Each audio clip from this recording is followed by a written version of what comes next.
الحمدللہ رب العالمین والصلاة والسلام علی رسولہ الکریم اما بعد فاعوذ باللہ من الشیطان الرجیم بسم اللہ الرحمن الرحیم۔ آج آپ کے سامنے ایسا وظیفہ لے کر حاضر ہوا ہوں، یہ ہمارے ان حضرات کے لیے ہے جو حضرات چاہتے ہیں کہ ان کے گھر میں رکھا ہوا غلہ ہو یا کارخانے کے اندر رکھا ہوا غلہ ہو، گندم ہے، چاول ہے، مکئی ہے، اناج ہے، جس قسم کا بھی غلہ ہے، یا وہ کھیت کے اندر لگا ہوا ہے یا درخت کے اندر لگا ہوا پھل ہے، ہر چیز کو کھانے کے جو غلے ہیں، ان کو کیڑے مکوڑوں سے اور نقصان سے حفاظت کے لیے کون سا عمل اختیار کرنا چاہیے کہ یہ تمام چیزیں جو غلے، اناج وغیرہ ہے، گندم وغیرہ، یہ کیڑے مکوڑوں سے ان کی حفاظت ہو جائے۔ انتہائی مجرب عمل ہے، مجرب وظیفہ ہے، اس کے اوپر آپ عمل کریں انشاءاللہ تعالی۔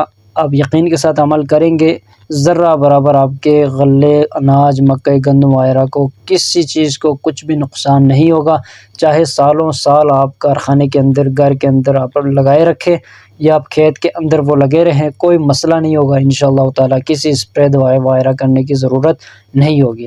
اگر اس چینل کے اوپر آپ نئے آئے ہیں، اس کو ضرور سبسکرائب کریں تاکہ ہماری طرف سے جو ہم وظائف بتاتے ہیں وہ بر وقت آپ کو مل سکے۔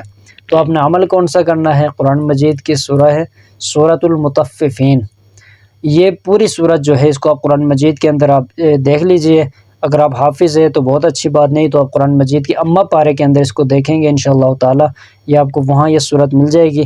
یہ پوری سورت آپ نے پڑھ کر اعوذ باللہ من الشیطان الرجیم بسم اللہ الرحمن الرحیم، پھر یہ پوری سورت آپ پڑھ لیجئے۔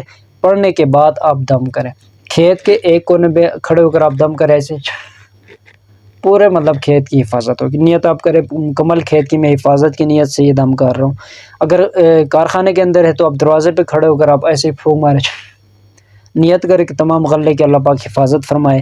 اگر جہاں آپ کی چیز رکھی ہوئی ہے، جہاں آپ نے یہ جمع کیا ہوا ہے، وہاں پر آپ جا کر دم کریں ایک مرتبہ پڑھنے کے بعد، انشاءاللہ تعالی آپ کے غلے وغیرہ، اناج جو بھی ہوں گے، اللہ رب الجلال کے فضل و کرم سے اس کی حفاظت ہوگی، اللہ رب الجلال حفاظت فرمائیں گے، ذرا برابر ان کو نقصان نہیں پہنچے گا، کسی اور دوسری تدبیر کرنے کی ضرورت نہیں ہوگی۔